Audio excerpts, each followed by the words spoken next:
Que nous réserve le monde en 2025? Quel grand bouleversement faut-il attendre du retour de Donald Trump à la Maison-Blanche? Quelles en seront les conséquences pour l'Ukraine? Quelles évolutions sont prévisibles au Moyen-Orient? Nous en débattons tout de suite avec nos invités. On se retrouve après le générique.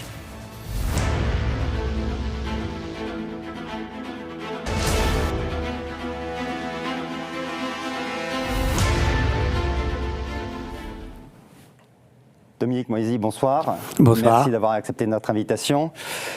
Vous êtes conseiller spécial de l'Institut Montaigne. Votre dernier livre, Le Triomphe des émotions, a été publié en 2024 aux éditions Robert Laffont et a remporté le prix Vauban.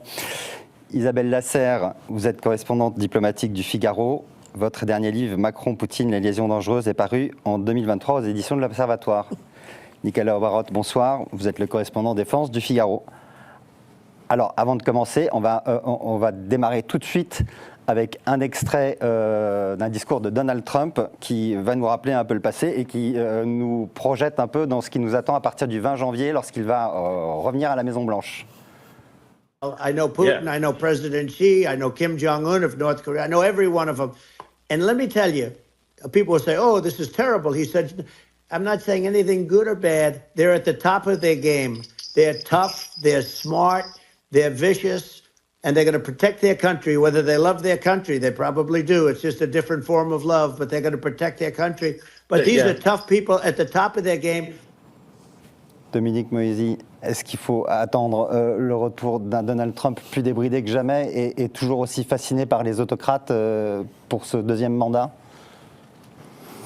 Probablement. La grande question est de savoir si l'idéologie ultra-conservatrice qui l'anime va l'emporter sur le tempérament transactionnel qui est le sien. Et je crois que personne aujourd'hui ne saurait répondre clairement à cette question. Quel sera l'équilibre qu'il va trouver entre ces deux forces? Alors maintenant, et j'en conclurai par là, la grande question pour moi n'est pas tant ce que va faire l'Amérique sous Trump, mais ce qu'elle va devenir. Ce ne sont pas tellement ses performances que la transformation de son essence. Il dit déjà dans cet extrait que vous avez mentionné que les personnes qu'il mentionne, Xi Jinping, Poutine, Kim Il-sung, sont au sommet de leur art, sont des gens qui n'ont pas d'état d'âme. Donc ils se situent clairement en opposition totale, non seulement avec son prédécesseur Biden, mais plus encore avec Jimmy Carter, qui vient de mourir à 100 ans la semaine dernière, qui incarnait une vision complètement différente de l'Amérique. Au fond, Trump veut rendre l'Amérique great again, Carter voulait rendre le monde meilleur. C'est les deux opposés les plus grands qu'on puisse concevoir. Parfois, on a l'impression qu'il est plus fasciné par les dictateurs que par les alliés traditionnels de l'Amérique. Isabelle, ça inquiète beaucoup les Européens. Ils se sont préparés depuis des mois, depuis l'élection de Trump et même avant, à son retour. Qu'est-ce qui les inquiète le plus de ce retour à la Maison-Blanche? Alors je sais qu'il y a l'Ukraine, on en parlera dans une deuxième partie, mais plus généralement. Pour faire un parallèle avec ce que disait Dominique, je crois que le plus important, c'est pas forcément ce que va devenir, ce que va faire Donald Trump. Le plus important, c'est comment l'Europe va réussir à répondre aux choix de Donald Trump, qui pour l'instant sont difficilement prévisibles, parce qu'en fait, Donald Trump dit tout et son contraire. Il a aussi des contraintes, par exemple, il aura du mal alors c'est vrai qu'il aime bien les dictateurs, c'est vrai qu'il est très transactionnel. En même temps, ce qui est important, c'est le candidat de la puissance. Il a été élu parce que c'était le candidat de la puissance, entre autres, et il ne pourra pas laisser paraître un sentiment de faiblesse. Il pourra pas monter. Ce sera terrible pour la réputation des États-Unis et aussi pour lui de montrer qu'il peut être faible envers un dictateur. Quand on a dit ça, ce qui inquiète vraiment les Européens, c'est deux choses. C'est d'abord ce que pourrait faire, enfin deux choses entre autres sur les questions de stratégie, c'est ce que pourrait faire Donald Trump avec l'OTAN. Est-ce qu'il va quitter l'OTAN ? Il ne l'a pas fait pendant son premier mandat, mais là, il aura les mains beaucoup plus libres parce qu'il s'est entouré de gens qui lui ressemblent, qui sont totalement loyaux et qui partagent en partie la même idéologie que lui.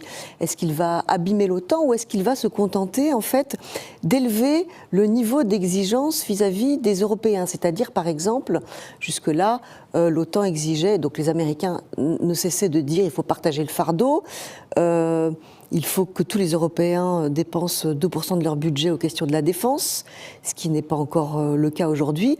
Il va probablement placer la barre plus haute et au lieu d'un partage de fardeau, il va probablement vouloir léguer le fardeau européen pour les crises qui sont dans l'entourage de l'Europe, c'est-à-dire en partie notamment l'Ukraine et le Moyen-Orient. Il se peut tout à fait qu'ils disent il faut plus 2%, il faut 3%, ce qui serait d'une... Ce que dit déjà Mark Rutte. Mais ce qui serait totalement logique. Et d'ailleurs, dans 2 ans ou dans 3 ans ou dans 4 ans, ce sera peut-être 4% du PIB, l'objectif. C'est totalement logique dans un monde qui se transforme complètement, avec toutes les puissances révisionnistes qui réarment, face à une Europe qui, elle, a vécu dans le monde des bisounours et qui s'est désarmée pendant très très longtemps et qui n'est plus en mesure, en fait, de se défendre sur la scène internationale.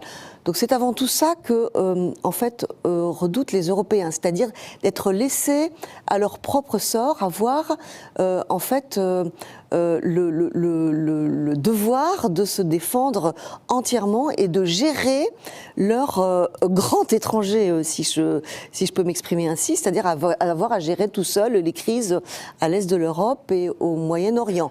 La deuxième partie, c'est une partie plus économique, c'est-à-dire que, en fait, Trump ne défend que ses intérêts, ne défendra que ses intérêts, d'ailleurs comme les Chinois ne défendent que leurs intérêts, comme les Russes ne défendent que leurs intérêts. Il n'y a que l'Europe qui a encore un peu une vision un peu généreuse de ce que devrait être la démocratie, une démocratie mondiale.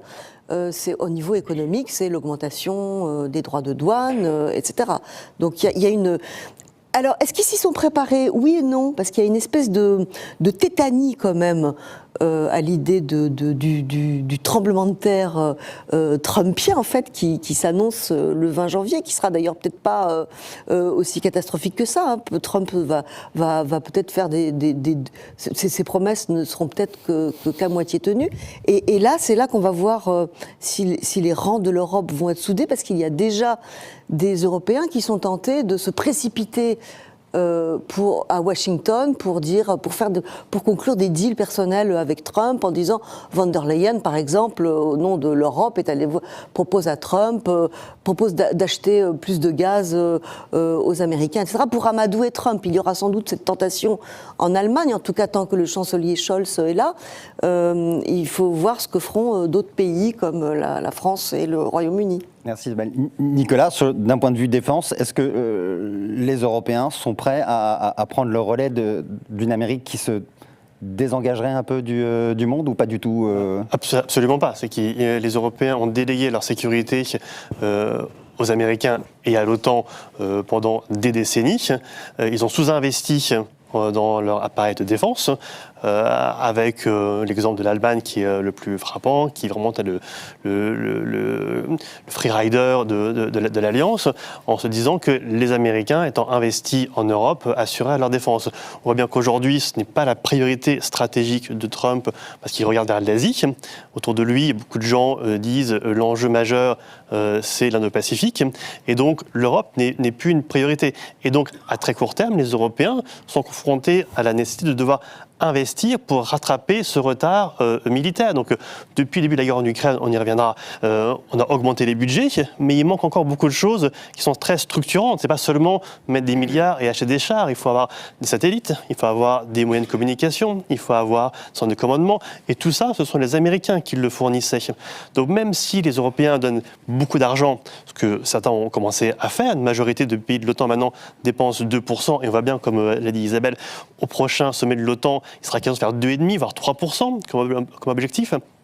Mais ce n'est pas suffisant pour créer une défense, pour créer une armée. Il faut aussi d'autres moyens, des missiles, par exemple, de longue portée. Quelque chose que les Européens ont totalement abandonné, mais que les Américains pouvaient fournir. On a bien vu, l'Allemagne a accepté la proposition américaine d'installer des Tomahawk et des missiles de longue portée sur son sol pour se défendre contre la menace russe.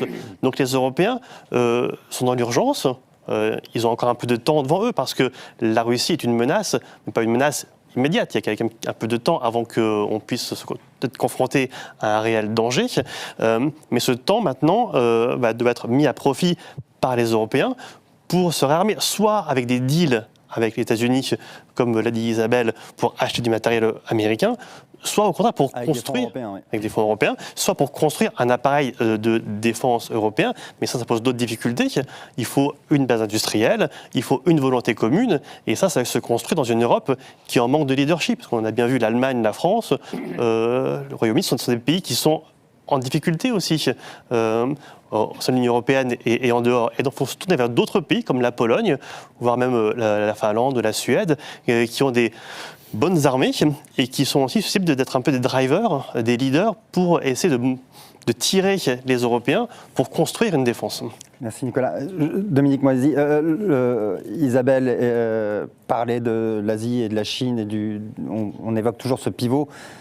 Trump va se retrouver avec une Chine plus puissante que celle qu'il a connue lors de son premier mandat.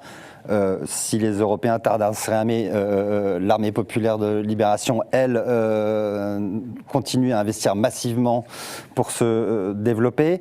Est-ce que le grand choc des 4 années à venir, ce sera un choc États-Unis-Chine avec une guerre commerciale dans laquelle les Européens vont se retrouver pris avec l'obligation de choisir un camp ou l'autre finalement? Alors je crois qu'il y a 2 choses. La première, c'est que la Chine est plus puissante militairement qu'elle ne l'était il y a 8 ans. Mais elle est plus faible économiquement qu'elle ne l'était il y a 8 ans. Les investissements massifs qu'elle continue d'effectuer dans le domaine de la sécurité sont plus difficiles pour elle qu'ils ne pouvaient l'être il y a 8 ans. Alors, est-ce que ce sera le conflit qui va dominer? C'est possible, ça n'est pas sûr. Je crois que si on prend un regard d'historien sur la période contemporaine, je crois le fait nouveau est le suivant. Au moment de la guerre froide, 1945, 1989, vous aviez 2 blocs. Le bloc des démocraties, qui était un bloc en faveur du statu quo, et le bloc derrière l'URSS, qui était dominé par le révisionnisme, la volonté de changer le monde tel qu'il était. Aujourd'hui, ce qui est nouveau avec Donald Trump, c'est que l'Amérique est passée dans le camp des puissances révisionnistes. Elle veut changer l'ordre existant. Elle veut abandonner les méthodes qui étaient les siennes, que Trump trouve dépassées, obsolètes, etc. Donc, d'une certaine manière, l'Amérique de Trump est tout aussi révisionniste que la Chine de Xi Jinping et la Russie de Poutine. Et ça, est-ce que vous pensez qu'elle pourrait partager la même philosophie que ces dictatures, qu'un Xi Jinping ou qu'un Poutine, et le même mode de gouvernance? Bon, ça c'est le scénario catastrophe. Et je ne crois pas que ce soit possible, Dieu merci. Quand même, il reste des bouts en Amérique de ce que Tocqueville décrivait dans La démocratie en Amérique. Il y a des contre-pouvoirs. Mais en réalité, la vision révisionniste du monde, qui anime Pékin et Moscou n'est pas si totalement opposée à celle de Washington sous Donald Trump. Donc c'est pour ça que j'ai du mal à répondre à votre question. Et il y a des points par lesquels, au fond, Trump s'entendra mieux avec la Chine. Il n'y a pas d'état d'âme éthique. Il n'y a pas de volonté de dire « je défends des valeurs ». Et il le dit très ouvertement. Moi, vous savez, j'imposerai les mêmes droits de douane au Canada, à l'Union européenne, qu'à la Chine ou d'autres. Je ne vais pas réfléchir à cela. Ce n'est pas parce que nous partageons soi-disant les mêmes valeurs que je vais vous faire des faveurs en matière de tarifs. Il y a une menace qui est peut-être plus inquiétante dans le domaine économique, industriel, avec des enjeux comme l'intelligence artificielle, où la Chine est un compétiteur plus agressif que l'Europe, oui, par exemple. Mais je dirais pour nous, Européens, le problème majeur, c'est d'être complètement, entre guillemets, pardonnez-moi l'expression, largué par une Amérique qui non seulement n'est plus ce que l'on connaissait, l'Amérique à laquelle nous étions habitués, mais qui est en fait animée par un dynamisme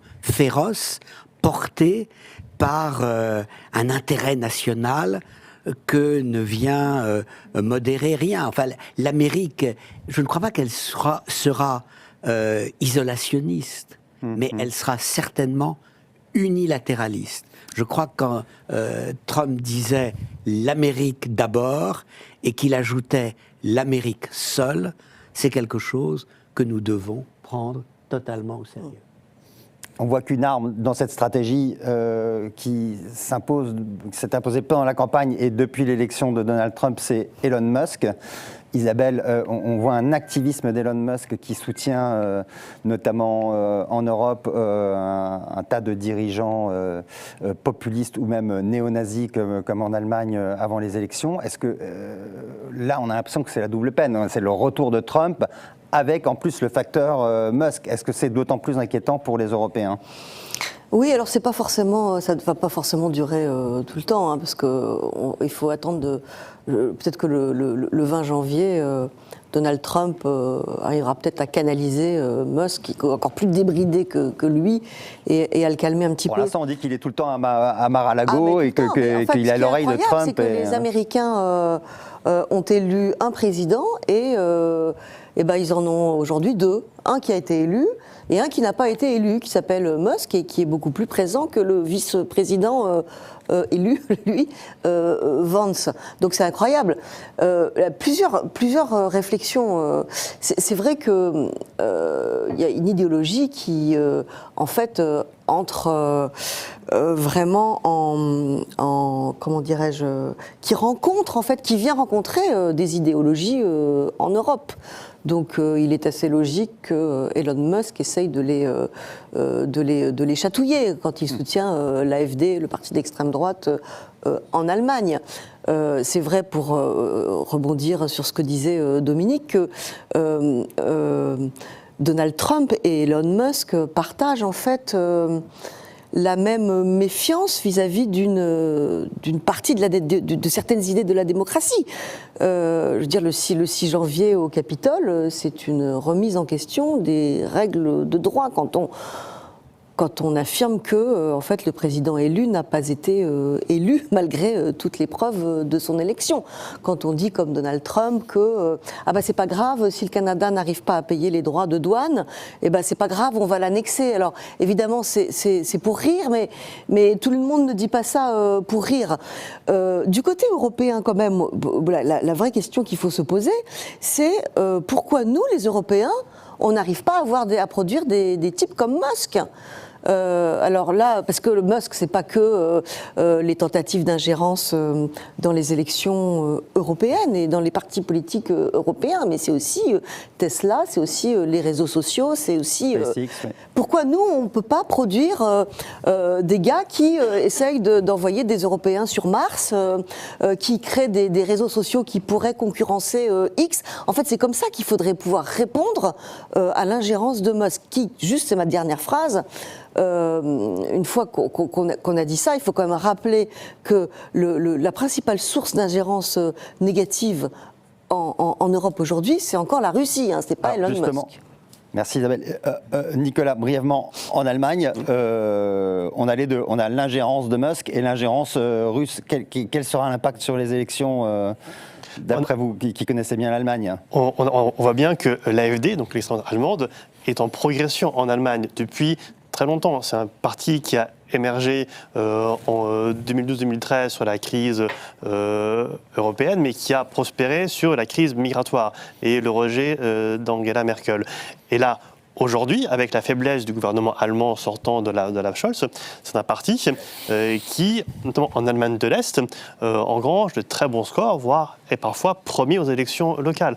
Et donc, il y a globalement un risque de... Comment on explique ça? C'est la guerre en Ukraine ou C'est un mélange d'évolution européenne globale, de montée des populismes et des extrêmes, avec un sentiment de déclassement dans les populations, notamment à l'est de l'Allemagne. Il y a la guerre en Ukraine qui suscite beaucoup d'inquiétudes en Allemagne, qui est un pays, à cause de son histoire, qui est marqué par le pacifisme, par la crainte de la guerre, et qui a un rapport à la Russie un peu compliqué. C'est un pays qui a connu beaucoup d'ingérences, hein, effectivement. Il y a eu beaucoup de cyberattaques régulièrement contre l'Allemagne. Et là, effectivement, on a vu dernièrement Elon Musk qui prend parti pour Alice Weidel, la leader de l'AfD, sans qu'on ne lui ait rien demandé. C'est qu'il a fait ce tweet de manière un peu gratuite, peu de temps après l'attentat à Magdebourg. Donc l'impact sur les élections, c'est difficile à mesurer. Ce qui est sûr, c'est que le poids de l'extrême droite rend l'Allemagne dure à gouverner. Parce qu'il n'y a pas de force majoritaire ou principale qui permet d'avoir un pied, que ce soit la CDU ou les conservateurs ou SPD, sociodémocrates sortants, assez fort pour diriger. On a forcément une coalition fragile à 2-3 partis. Et donc, même après les élections, même si l'AfD n'a pas un score très important, ce sera une Allemagne qui sera toujours affaiblie et pas en capacité de jouer un rôle moteur, donc ce qu'on dit depuis quelques minutes.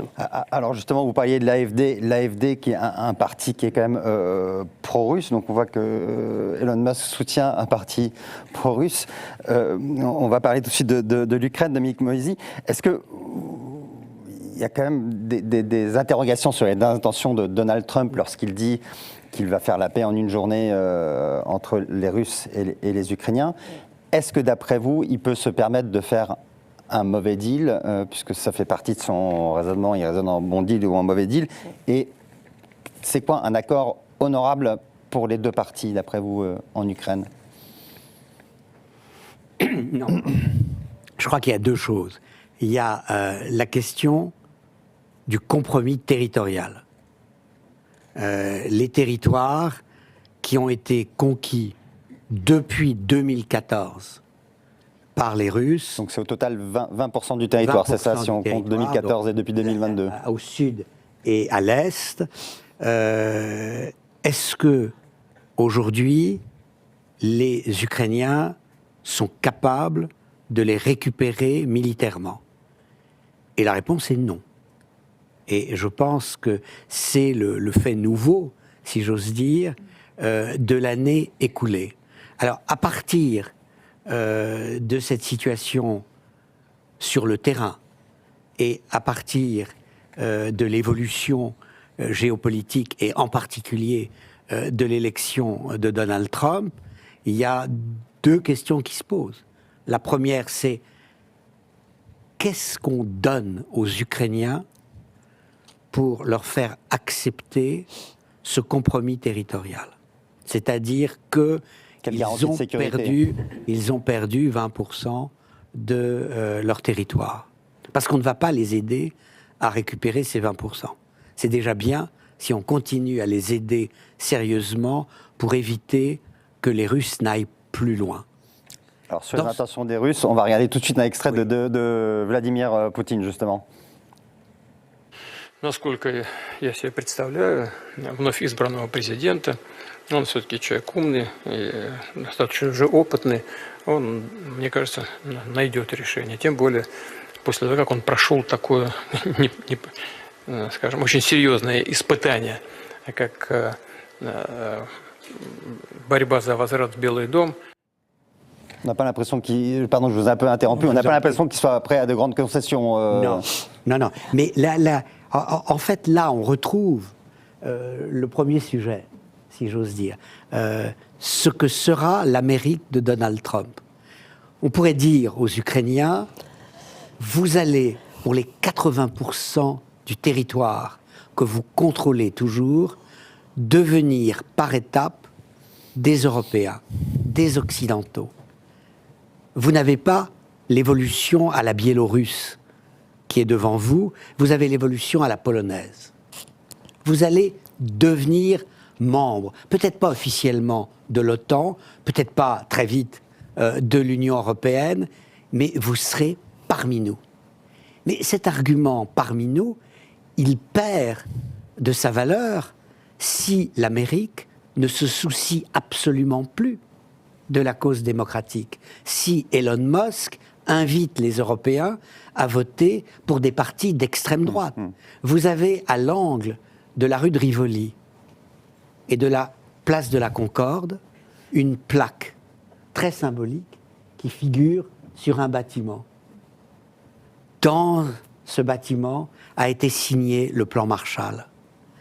En 1947, l'Amérique disait aux Européens « Je vais vous sauver du communisme. Mon aide éclairée et généreuse va faire en sorte que vous restiez dans le camp de la démocratie qui est le nôtre. » Ce n'est visiblement pas le propos d'Elon Musk. Donc comment concilier des pressions sur l'Ukraine en disant il faut que vous acceptiez un compromis et le discours de Elon Musk, c'est difficile.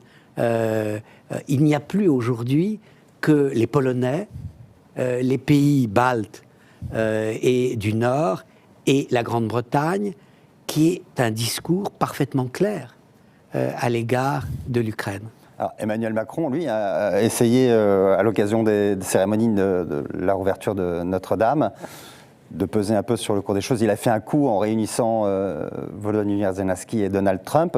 Est-ce que ça change quelque chose, Isabelle Lasserre? Est-ce qu'on sait que Zelensky essaie par tous les moyens d'établir des canaux avec Trump avant l'ouverture de négociations officielles? Est-ce qu'il a été rassuré d'une certaine façon sur les intentions de Trump? Ou est-ce qu'on voit que c'est le dernier des soucis de faire un deal juste? Alors, en fait, c'est une question super difficile parce qu'en fait, personne ne sait comment ça va se terminer. Oui. Quand on parle aux dirigeants ukrainiens et aux responsables ukrainiens, ils sont beaucoup plus optimistes que nous. Non pas sur l'avenir des territoires occupés, mais sur, en fait, l'impossibilité de réaliser un deal en 24 heures comme le proposait Trump. C'est-à-dire qu'en fait, ils étaient beaucoup plus inquiets de Kamala Harris qui aurait représenté le statu quo de Joe Biden, mais en pire, et un statu quo qui finissait par leur être défavorable. Avec Trump, disent-ils, il y a au moins un espoir que ça change en fait, que la politique américaine change. Alors, il ne dit plus, Donald Trump, depuis qu'il a été élu, qu'il va résoudre le problème en 24 heures. C'est un argument de campagne électorale. Quand on regarde en fait les discours des uns et les autres, on s'aperçoit que les Européens sont d'accord pour avoir cette paix un peu tronquée. Les Ukrainiens en parlent, les Américains aussi. Mais le seul qui n'est pas d'accord, c'est qui? C'est Vladimir Poutine. Donc, en fait, c'est là que ça risque de coincer. C'est-à-dire que Poutine, qui considère qu'il est encore en position de force, a toujours en fait des objectifs maximalistes vis-à-vis de l'Ukraine, à la fois en termes de territoire, en termes de pouvoir politique à Kiev, c'est-à-dire qu'il refuse en fait d'avoir affaire à une Ukraine qui soit encore dirigée par Volodymyr Zelensky. Et tout le monde sait aujourd'hui y compris Donald Trump, qu'un conflit gelé, ça veut dire pour Vladimir Poutine, la prolongation de la guerre. C'est-à-dire que c'est un conflit qu'on peut réchauffer régulièrement. Il a toujours fait ça. Il a fait ça avec la Géorgie, il a fait ça avec la Transnistrie, il a fait ça avec l'Ukraine aussi, puisque la guerre ne date pas d'aujourd'hui, mais elle date de 2014. Et donc c'est un conflit qu'il peut réchauffer, faire repartir la guerre une fois qu'il aura rebâti en fait et renforcé son armée. Donc il est tout à fait possible que Vladimir Poutine ne fasse aucune concession à Donald Trump et que Donald Trump ne veuille pas se retrouver dans la position dans laquelle a été Joe Biden quand il a quitté l'Afghanistan. C'est-à-dire que c'est une tâche sur la politique étrangère américaine. Il a donné le pays, il a rendu le pays aux talibans. Combien de milliers de dollars, de millions de dollars ont été dépensés, combien de vies humaines d'Américains ont été perdues et d'années dépensées pour bloquer les talibans, pour tout ça, à la fin, rendre les clés des talibans. Enfin, elles avaient été rendues avant, mais c'est Joe Biden qui a formalisé le retrait totalement chaotique de l'Afghanistan. Donald Trump ne voudra sans doute pas apparaître aussi faible et s'agenouiller ainsi devant des puissances qui leur tendent des ultimatums. Donc je pense que l'histoire n'est pas encore écrite. Nicolas, Isabelle évoquait un conflit gelé. Est-ce que on avait la carte il y a quelques minutes sous les yeux, peut-être qu'on peut la remettre de l'Ukraine. Quelles ont été les dernières évolutions sur le front? Est-ce que c'est statique? Est-ce que c'est un conflit gelé, comme le disait Isabelle? Ou est-ce qu'on a l'impression qu'avant l'ouverture des négociations, les uns et les autres essaient de marquer des points, notamment les Russes qui grignotent quand même des territoires C'est un conflit qui évolue très lentement, mais inexorablement. C'est que depuis plusieurs mois, les Russes prennent du terrain et à un rythme un peu supérieur en réalité. C'est qu'après l'échec de la contre-offensive des Ukrainiens, on a bien vu que la possibilité pour l'Ukraine de reconquérir ces territoires était évanouie. Il y a eu la crise des munitions aussi l'année dernière. Et depuis, la Russie, pas à pas, reprend du terrain, parfois kilomètre par kilomètre, pour Dominique Moisy disait, on a vu cette année que l'Ukraine ne peut pas gagner. Est-ce qu'on a vu que la Russie, elle, peut gagner la guerre ou pas? La Russie a plus de réserves. C'est qu'on voit bien qu'elle ne peut pas atteindre l'objectif initial qui est de renverser Kiev. Ça, c'est impossible. Mais démographiquement et économiquement, parce que Poutine a mis son pays en économie de guerre, il a un peu plus de réserves. Pas pour des années, mais il peut faire la guerre encore 1 an, 2 ans peut-être, s'il le voulait, avec un coût humain qui est phénoménal. Donc la question, c'est est-ce que ça a un intérêt stratégique? En fait, il y a un enjeu un peu symbolique qui est de reprendre le Donbass. Et on voit bien là qu'aujourd'hui, Poutine cherche à reprendre tous les bastions du Donbass pour dire j'ai reconquéri ces oblasts qui sont supposément russes. Ce qui est un argument pour discuter. Et après, pour regeler le conflit, effectivement, parce que derrière la guerre en Ukraine, qu'est-ce qu'il y a? Il y avait le basculement de l'Ukraine dans le camp européen. Et cette question-là n'est pas résolue pour Poutine. Il va continuer à vouloir empêcher l'évolution de l'Ukraine vers l'Europe. Et déjà, si des négociations s'ouvrent avec Trump au-dessus, il y a déjà un échec pour l'Ukraine, c'est l'adhésion à l'OTAN. Au dernier sommet de l'OTAN, les alliés ont dit qu'il y a un chemin qui est irréversible de l'Ukraine vers l'Alliance. On voit bien qu'aujourd'hui, ce mot n'est plus prononcé, c'est oublié, et ce ne sera pas le cas. Et donc l'adhésion de l'Ukraine à l'Alliance est impossible. Donc se pose la question ensuite des garanties de sécurité. Comment est-ce qu'on fait pour geler le conflit sur une ligne de 1000 km avec une Russie qui est potentiellement agressive et qui ne peut pas s'arrêter là? Il faut des moyens militaires. On en revient au début de la conversation. Si les Américains ne peuvent pas, parce qu'ils sont occupés ailleurs, mettre des moyens sur place pour garantir la sécurité, est-ce que les Européens le peuvent? Et là, à nouveau, la réponse est difficilement, ou pas pour l'instant. Dominique Moisy, l'autre question, c'est est-ce que Donald Trump peut se permettre de perdre l'Ukraine dans sa compétition avec la Chine? Est-ce que si on laisse tomber l'Ukraine, c'est pas un signal géopolitique désastreux aussi, encore pire que celui donné par l'administration Biden avec le départ d'Afghanistan? Est-ce que c'est pas la porte ouverte pour l'Iran, pour la Corée du Nord, pour la Chine de faire absolument ce qu'ils veulent à Taïwan ou ailleurs? Oui, il faut espérer que ce soit le raisonnement de Donald Trump.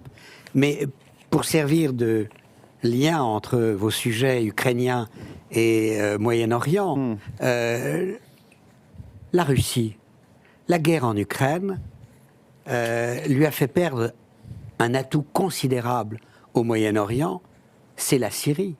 La victime collatérale principale de la guerre en Ukraine dans la région, c'est la Syrie de Bachar el-Assad. La Russie a montré qu'elle ne pouvait pas à la fois faire la guerre en Ukraine et maintenir par la force le régime de Bachar el-Assad en Syrie. Ça montre quand même les limites de la puissance russe. Vous pensez qu'elle perdra ses bases à Tartous et Latakié? Elle essaie de négocier avec le nouveau pouvoir? Pour le moment, on n'en est pas là. Elle va tout faire pour garder ses bases. Et il se peut qu'elle y parvienne. Mais quand même, la Syrie n'est plus contrôlée pour partie par ces deux pays qui étaient l'Iran et la Russie. Alors, et donc c'est une révolution stratégique. Merci. On va regarder justement tout de suite un extrait du nouveau dirigeant syrien, Ahmad al-Shareh. نحن اليوم في إعادة تأسيس الدولة وليس إعادة يعني تسيير أمور الدولة كما كانت عليه في السابق. هناك كثير من الخراب في هذه الدولة في زمن نظام حكم سوريا لأكثر من 50 عام. وهناك نحن بحاجة إلى قوانين ناظمة تنظم العمل بما يتناسب مع تطلعات الشعب السوري في أن يكون بلد متقدم ومتطور وإلى آخره. Dominique Moisy, on voit dans ses propos, dans tous les propos tenus par le nouveau pouvoir syrien, ils essaient de rassurer pour faire lever les sanctions. Alors d'abord, la chute du régime sanguinaire de Bachar al-Assad, c'est une bonne nouvelle, mais d'abord, c'est une bonne nouvelle, et est-ce qu'il y a des raisons d'espérer, d'être optimiste pour la Syrie? Alors, je crois que la chute du régime de Bachar el-Assad est une bonne nouvelle, point. Il ne faut pas émettre de réserve. Ce régime, le plus sanguinaire de la région, a tué par centaines de milliers ses propres citoyens dans des conditions épouvantables. Et je pense que sans se faire d'illusions, sans faire preuve d'irénisme ou de naïveté par rapport au pouvoir actuel, la Syrie n'est pas la Libye, la Syrie n'est pas l'Afghanistan. Il y a une tradition politique importante, il y avait des classes moyennes, et surtout, il y a, me semble-t-il, l'argument qu'utilisait le philosophe allemand Hans Magnus Enzensberger, qui disait, à un moment donné, quand le sang a trop coulé, cela assèche le sang.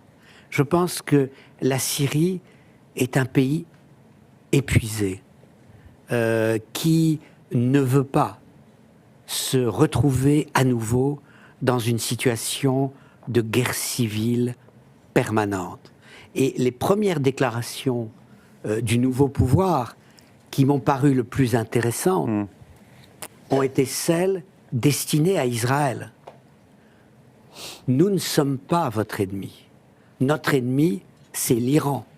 Il tenait des propos pour des islamistes qui étaient quand même surprenants, même si on a vu au moment de la prise du pouvoir par ces nouvelles forces que volontairement je ne qualifie pas, des slogans du type à Damas et puis ensuite à Jérusalem. Donc ça montre, bien entendu, qu'il demeure une ambiguïté. Mais je crois... Ils se définissent comme djihadistes eux-mêmes. Alors ils ont renoncé au djihad global, mais pas au djihad intérieur. C'est toute la question. Est-ce que le nouveau pouvoir est avant tout nationaliste, syrien, ou est-ce qu'il demeure internationaliste, islamique? Et on ne le saura qu'avec le temps. Il se peut que le pouvoir ne le sache pas lui-même au moment où nous nous exprimons aujourd'hui. Isabelle, dans les premiers signaux, donc il y a eu la visite du ministre des Affaires étrangères français avec la ministre allemande Annalena Baerbock. Et le pouvoir a dit on a conscience que Idlib, où on régnait avant, et la Syrie, c'est pas la même chose. Et donc, on essaiera de pas faire le même type de pouvoir, puisque la Syrie est un pays beaucoup plus divers et complexe que ne l'était que la poche d'Idlib. Est-ce que ces premiers signaux sont rassurants? Et est-ce qu'on a une idée de ce qui se dit en coulisses? Est-ce que, finalement, il peut exister une forme de djihadisme modéré? On a vu que dans toutes les révolutions arabes précédentes, c'est quelque chose qui a échoué. C'est-à-dire que ceux qui avaient pris les islamistes qui étaient arrivés au pouvoir n'ont pas réussi à mettre en place ce pouvoir modéré. Est-ce que là, en Syrie, il y a un espoir que ça puisse être différent? Alors moi, comme j'ai quand même pas mal couvert les périodes chaotiques dans la région, je me méfie toujours des islamistes qui prennent le pouvoir parce que à chaque fois j'ai constaté leur échec, et j'étais à Kaboul quand les talibans ont quitté le pouvoir et que les premières femmes ont enlevé leur voile. Ça n'a pas duré longtemps, et un des premiers reportages que j'ai fait juste 15 jours après, c'était une femme qui avait reçu de l'acide sur le visage. Donc je pense qu'il faut être extrêmement prudent, surtout qu'ils ont vraiment intérêt aujourd'hui, pour des raisons économiques, en tout cas au moins faire semblant de jouer le jeu de l'inclusivité. Une fois qu'on a dit ça, je crois qu'il y a une opportunité aujourd'hui pour tous les pays de la région, dans cette période de restructuration totale du Moyen-Orient, avec aussi un possible apport de Trump. Son principal succès pendant son premier mandat en politique étrangère a été de réaliser les accords d'Abraham. Il a l'intention de recommencer Donald Trump, et il y a déjà des négociations pour remettre l'Arabie saoudite dans la course pour qu'elle rejoigne les accords d'Abraham. Cette idée, qui était assez bien engagée, avait été mise entre parenthèses par le 7 octobre et surtout le 8 octobre, la réponse israélienne au massacre du Hamas. Elle est en train de ressurgir par une autre forme, c'est-à-dire que ce qui pourrait se passer, c'est que les États-Unis concluent un partenariat de défense et de sécurité avec l'Arabie saoudite, et que ensuite ça rebondisse en fait avec Israël. Donc tout ça est en train de se jouer aujourd'hui, mais il n'est pas exclu qu'il y ait un effet vertueux à la fin de tout ce chaos, de tout ce chambardement des guerres d'Israël contre le Hamas et contre le Hezbollah, de la libération du peuple syrien, du pire bourreau quand même, d'un des pires bourreaux des temps modernes. Enfin, c'est complètement incroyable, avec l'affaiblissement extrêmement important de l'Iran. Il y aura encore quelque chose qu'il faudra aussi résoudre, et ça, la question n'est pas encore tranchée, c'est la question du nucléaire iranien, parce que les États-Unis hésitent entre deux solutions, soit essayer d'avoir un deal global bien meilleur que le précédent deal qui s'appelait le JCPOA avec l'Iran, et de bombarder les installations nucléaires iraniennes. Justement, à propos de l'Iran, Nicolas, est-ce que la perte de la Syrie pour l'Iran, c'est la fin de l'axe de la résistance? Et est-ce que pour compenser la disparition de cette stratégie d'utiliser des proxies pour mener ces guerres par procuration, l'Iran justement peut se remettre à développer le nucléaire pour avoir une nouvelle forme de dissuasion? C'est un coup sévère à la stratégie de l'Iran dans la région. Pourquoi? Parce que la Syrie, c'était stratégique pour avoir un accès, d'une part, à la Méditerranée pour l'Iran, et aussi pour pouvoir approvisionner le Hezbollah au Liban. Si les Iraniens ne peuvent plus transiter par là, ça affaiblit mécaniquement sa milice, le Hezbollah, et ça affaiblit sa position, alors que déjà, c'est compliqué économiquement pour l'Iran, et aussi parce que la riposte israélienne au bombardement a été très sévère. C'est que la capacité d'Israël à mener un raid en Iran a été démontrée. Donc le jour où les Israéliens, avec l'accord des Américains, décident de bombarder les installations critiques iraniennes, ils peuvent le faire. Je ne dis pas qu'ils pourront atteindre leur objectif, mais en tout cas, ils peuvent percer les défenses. Donc ça pose un vrai souci global, stratégique pour les Iraniens. Après, ça étant dit, il y a encore d'autres relais. C'est que les Houthis au Yémen sont toujours présents et font toujours peser une menace sur la mer Rouge. Donc les relais des Iraniens sont toujours là. Et par ailleurs, leur programme nucléaire est très, très, très avancé. Et donc c'est extrêmement difficile aujourd'hui de le stopper par une manœuvre militaire. Purement militaire, c'est que tout ce qui est installation est profondément enterré, dispersé, donc on ne pourra pas bombarder facilement le programme iranien et considérer que c'est terminé. Il faut trouver une autre solution pour empêcher l'Iran de se doter de l'arme nucléaire, parce que ça aurait évidemment une conséquence très grave sur l'ensemble de la région, de déstabilisation pour l'Arabie Saoudite, pour Israël et pour les acteurs. Et il faut aussi ajouter, ce qu'on n'a pas dit un mot, sur la Syrie, il y a aussi la Turquie qui joue un rôle important et qui a un rôle de déstabilisation, de soutien d'HTC, mais qui veut aussi créer des zones tampons à sa frontière pour affaiblir les Kurdes. Donc c'est une zone où se joue beaucoup de puissance. Il y a les Russes, on en a parlé, il y a les Iraniens, il y a les Turcs, il y a les Israéliens qui ont aussi renforcé leur position, et les Américains qui ont encore des militaires dans la région. Donc tout ça fait une poudrière assez complexe à manœuvrer. Dominique Moisy, l'effet Trump là-dessus, c'est en effet, comme le disait Isabelle, peut-être d'intégrer l'Arabie Saoudite, les convaincre d'entrer dans les accords d'Abraham, mais ça paraît compliqué avec la question de Gaza, la question palestinienne, et les grands perdants du retour de Trump risquent d'être les Palestiniens, d'une certaine façon. Puisqu'on voit qu'il aura tendance à pousser Netanyahou à aller jusqu'au bout, à régler sa guerre comme il le veut. Et ensuite, comment l'Arabie Saoudite peut-elle entrer dans les accords d'Abraham si on met une croix sur la question palestinienne ? Mais là encore, nous devons, de manière objective, montrer qu'on ne sait pas. C'est-à-dire qu'il y a deux scénarios possibles. Il y a le scénario Trump qui répète « je suis le meilleur ami d'Israël ». Et qui se tourne. Il a déplacé l'ambassade de Tel Aviv à Jérusalem. Et les accords d'Abraham. Et qui dit au Hamas, je veux mes otages libérés avant mon investiture, sinon ce sera l'enfer. Et il ne précise pas ce que cela sera. Et puis à l'inverse, il y a le Trump qui dit, mais au fond, Israël, il commence à m'ennuyer. Les intérêts que je poursuis sont les intérêts de l'Amérique. Et si ce que fait Israël est contraire aux intérêts de l'Amérique, eh bien, je n'hésiterai pas à tordre le bras à Netanyahou, parce que moi, je n'ai pas d'état d'âme. Point. Et donc, on retrouve le même dilemme. Que sera réellement, une fois président, Donald Trump ? Et ça joue pour l'Europe, pour le Moyen-Orient, pour l'Ukraine, pour la Chine. Et donc c'est la plus grande interrogation à laquelle on est dû faire face, je dirais peut-être depuis 80 ans. Depuis la fin de la Seconde Guerre mondiale. Oui, parce que, en fait, quand Trump dit qu'il veut faire la paix au Moyen-Orient et la paix en Ukraine, c'est pas par altruisme, par sympathie ou par générosité. C'est juste parce que, en fait, il ne veut pas que les États-Unis aient à gérer ces crises.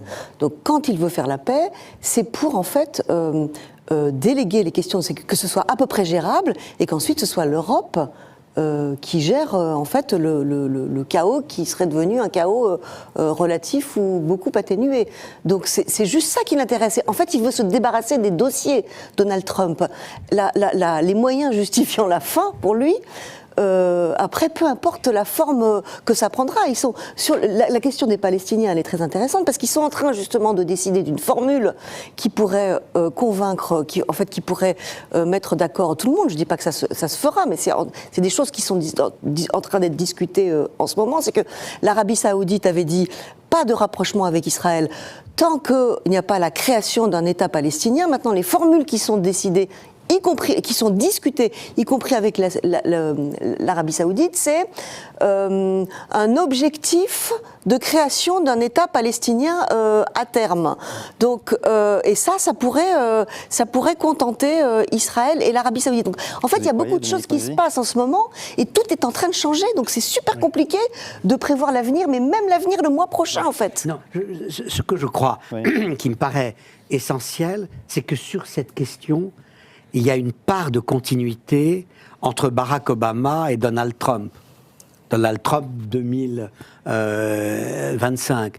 C'est l'idée que, bon, la parenthèse Kouchner là, du gendre est terminée. Il était quand même très pro-israélien, vous pensez? Non, c'est l'idée que l'Amérique n'a d'autre priorité qu'elle-même. Et si elle a une priorité sur le plan international, c'est la Chine. Et donc, l'Ukraine et le Moyen-Orient, ce sont des distractions potentiellement coûteuses. Et donc, Barack Obama disait, pour s'occuper pleinement de la Chine, je veux 2 piliers de sécurité dans la région. L'Arabie Saoudite d'un côté, Israël de l'autre. À eux de s'entendre pour m'éviter d'être en première ligne. Donald Trump n'est pas si loin de cette philosophie, même si elle se situe dans un contexte personnel très différent. Isabelle? Non, mais je suis totalement d'accord avec cette vision. Mais encore une fois, dans tout ce qu'on peut dérouler, en fait, la grosse question, ça va être la place de l'Iran, en fait. Comment ressortira l'Iran de tout ce chamboulement du Moyen-Orient et comment va être résolue la question du nucléaire iranien. C'est un peu l'éléphant dans la pièce, on n'en parle pas, mais c'est un petit peu ce qui motive beaucoup d'analyses dans la région. Non, juste un mot. Ce qui est frappant, c'est que le grand vainqueur du 11 septembre, c'est l'Iran. Le grand perdant du 7 octobre, c'est l'Iran. Et je crois que c'est comme ça que l'on peut, me semble-t-il, aller à l'essentiel. La guerre en Irak, qui est le produit du 11 septembre, n'a qu'un vainqueur, l'Iran. L'attaque palestinienne du Hamas le 7 octobre n'a fait qu'un vrai vaincu au-delà, tragiquement, des populations palestiniennes, c'est l'Iran. Parce que c'est sa première ligne de défense qui était le Gaza à Hamas, le Hezbollah au Liban, les Houthis au Yémen et maintenant le régime de Bachar el-Assad en Syrie se sont effondrés les unes après les autres. C'est pour ça que l'Iran aujourd'hui n'a plus de dissuasion et pourrait tenter de récréer une en franchissant le pas du nucléaire. Et alors, l'un ou l'autre pour conclure, Trump avait déchiré l'accord nucléaire. Ça veut dire qu'il n'y a plus de négociations possibles sur le nucléaire, qu'il aidera Israël à bombarder le nucléaire iranien, les installations? Pour conclure, Dominique Moïsi. Je pense que la tentation est grande et le risque est énorme, avec l'idée que jamais le régime iranien n'a été sans doute plus affaibli. Est-ce qu'une attaque directe contre le régime risque de ressouder les Iraniens qui détestent les mollahs mais se sentent quand même fidèles à l'Iran? Merci beaucoup Dominique Moïsi, c'est la fin de cette émission. Merci à tous d'avoir suivi ce premier club international de l'année 2025 et la semaine prochaine vous retrouvez Philippe Gély.